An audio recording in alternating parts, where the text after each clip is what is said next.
السلام علیکم۔ مفتی منیب صاحب نے فرمایا ہے کہ میں سائنس کو اپنے جوتے کی نوک پہ مارتا ہوں۔ اگر ایسی بات ہے تو مفتی صاحب کو چاہیے کہ اپنا چشمہ اور جو گھڑی وہ پہنتے ہیں اس کو توڑ کے پھینک دیں، جس گاڑی میں وہ سفر کرتے ہیں اس کو آگ لگا دیں اور کل سے گھوڑے پہ سفر کیا کریں۔ خواتین و حضرات، یہ سوچ جو ہے سائنس کے خلاف، اس نے مسلمانوں کو وہ نقصان پہنچایا ہے کہ جس کی سزا آج ہم پوری دنیا میں پٹائی ہوتی ہے، ہمارا معاشی استحصال ہوتا ہے۔ ساری برائیوں کی جڑ جو ہے وہ علم سے دوری ہے مسلمانوں کی۔ کیا آپ سمجھتے ہیں یہ مولوی حضرات کا کام ہے کہ چاند نظر آیا؟ نہیں، یہ ماہر فلکیات کا کام ہے، یہ میٹیورولوجسٹ جو ہیں، جو سائنٹسٹ ہیں، ان کا کام ہے، یہ مولوی صاحبان کا کام نہیں ہے۔ اور آج جب پوری دنیا میں ایک ایسا نظام سامنے آ گیا ہے کہ آپ 50 برس کے چاند کو دیکھ سکتے ہیں کہ وہ کب نمودار ہوگا، بہت آسانی سے، تو ہم بھی یہ کر سکتے ہیں۔ انڈونیشیا میں بھی انہوں نے یہ کیا ہوا ہے، لیکن ہمارے جو مولوی صاحبان ہیں وہ اسلام کو صرف ریچولز کی حد تک رکھنا چاہتے ہیں، نماز، روزہ، حج، زکوٰۃ، اس سے آگے سوچنے پہ پابندی ہے۔ اور یہی سوچ کی پابندی جو ہے وہ ساری برائیوں کی جڑ ہے۔ دیکھیے، ایک چیز ہوتی ہے ڈائیورجنٹ تھنکنگ اور کنورجنٹ تھنکنگ۔ کنورجنٹ تھنکنگ کے یہ لوگ کہتے ہیں بس اس کا یہی ایک حل ہے، یہ ایک بات بتائی گئی تھی، جبکہ ڈائیورجنٹ تھنکنگ جو ہوتی ہے، آدمی ایک مسئلے کے مختلف پہلو پہ غور کر کے مختلف سلوشن ڈھونڈتا ہے، اس میں سے ایک کو اڈاپٹ کر لیتا ہے۔ لیکن یہاں پہ اس بات پہ پابندی ہے۔ آج اگر آپ کا سیل فون خراب ہو جائے تو کیا آپ محلے کے اس آدمی کے پاس جائیں گے جو بیٹا چپل جوڑا ہے کہ بھائی ذرا اس کو فکس کر دیجئے، یا اپنی دادی اماں کے پاس جائیں گے کہ کچھ پھوکے ماریے یہ ٹیلی فون کام کرنے لگے؟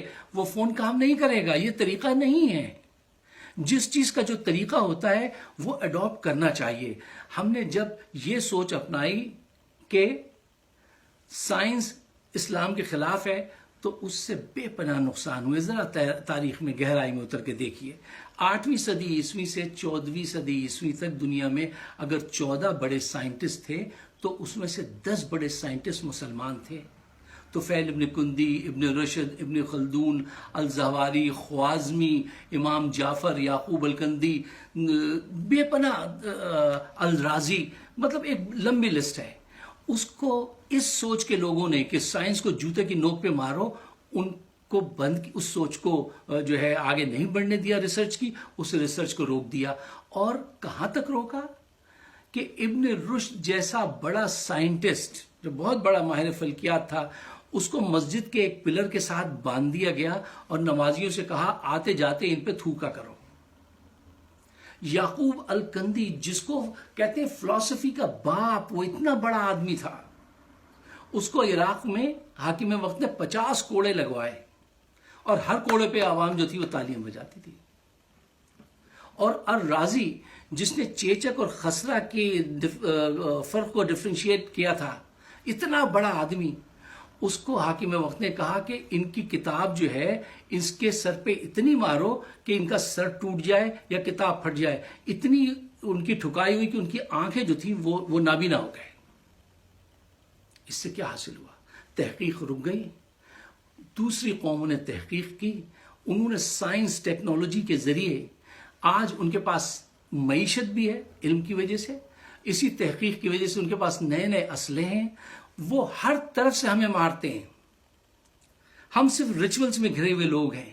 ہم یہ بات کیوں نہیں جاننے کی کوشش کرتے کہ اسلام ہم سے کیا چاہتا ہے، قرآن اللہ تعالیٰ ہم سے کیا کہتے ہیں؟ قرآن میں 750 آیات ایسی ہیں جو سائنس کی طرف اشارہ کرتی ہیں کہ ہم نے تمہیں اچھلتے ہوئے پانی سے بنایا، آسمان اس لیے بنایا کہ موسموں کو کنٹرول کر سکیں، چاند اور سورج ایک خاص رفتار سے آگے بڑھتے ہیں، چاند سورج کو نہیں پکڑ سکتا۔ یہ دنیا ہم مسلسل بڑھاتے رہتے ہیں۔ جب قرآن میں یہ اسٹیٹمنٹ آیا تو غور نہیں کیا، جب اسٹیفن ہاکنگ نے یہ بات کی کہ ہاں یہ دنیا جو ہے وہ وقت کے ساتھ بڑھتی چلی جا رہی ہے، تو ہمیں خیال آیا، مطلب یہ ایک ایسی کتاب ہے، قرآن اسلام ایک ایسا دین ہے جو صرف حکم ہی نہیں دیتا، سوچ ابھارتا ہے۔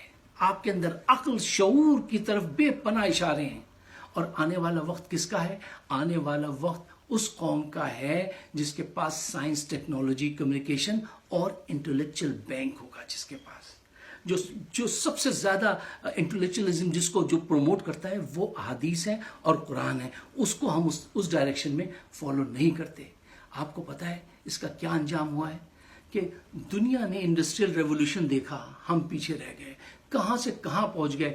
آج اس دنیا میں 2050 میں مسلمانوں کی آبادی دوگنی ہونے والی ہے، اور ہمارا کیا انتظام ہے، ہماری کیا تیاری ہے. آج 40% مسلمان میل پڑھ نہیں سکتا، لکھ نہیں سکتا. 65% عورتیں مسلمان وہ لکھ پڑھ نہیں سکتی. آپ کو پتا ہے کرسچن دنیا کا 40% بچہ کالج افورڈ کر سکتا ہے، جا سکتا ہے. مسلم ورلڈ کا 1%. صرف جاپان اتنا چھوٹا سا ملک ہے، اس میں اتنی یونیورسٹیز ہیں جتنی 61 اسلامی ممالک میں نہیں ہیں. یہ فرق کیوں ہے اور یہ فرق کیا کرے گا؟ یہ فرق ہمیں ان کے تسلط میں اور دیتا چلا جائے گا. ہمیں چاہیے کہ اپنی آنکھیں کھولیں، مذہب کو صحیح معنی میں سمجھیں. مذہب نے کبھی یہ نہیں کہا کہ جو ہے آپ تحقیق نہ کریں.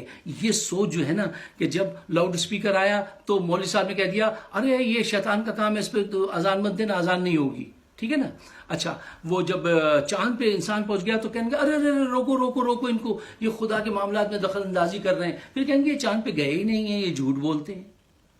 دیکھیے دنیا چاند پہ پہنچ گئی، ہمیں چاند نہیں نظر آتا، جبکہ ساری چیزیں موجود ہیں، ہم دیکھ سکتے ہیں، آگے بڑھ سکتے ہیں.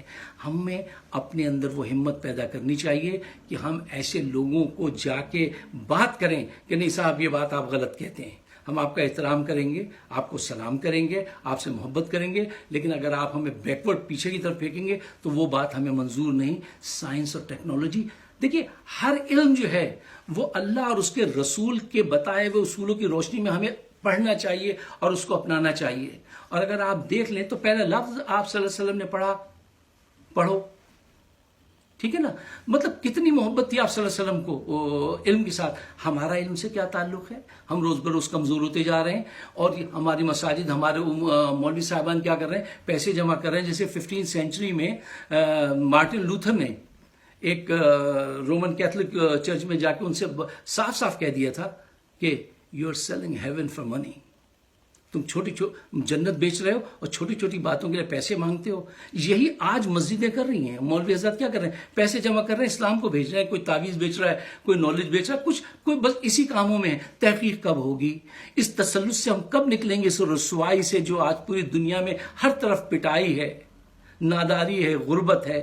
اس سے نکلنے کا طریقہ یہ ہے کہ جدید علوم کو اللہ بھلا کرے سر سید احمد خان کا کہ 18ویں صدی میں وہ جب انگلینڈ گئے انہوں نے دیکھا اور انہوں نے آ کے ایک نیا باب کھولا. تو آج ہم اور آپ کچھ شعور، کچھ فہم، کچھ ادراک رکھتے ہیں. اگر یہ نہ ہوتا تو حالت بہت خراب ہوتی.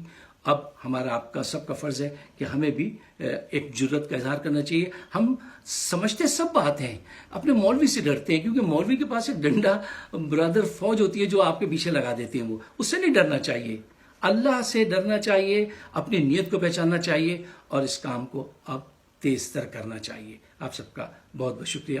آپ میری ویڈیوز یوٹیوب پر اور فیس بک پر واچ کر سکتے ہیں. Please share my channel. Thank you.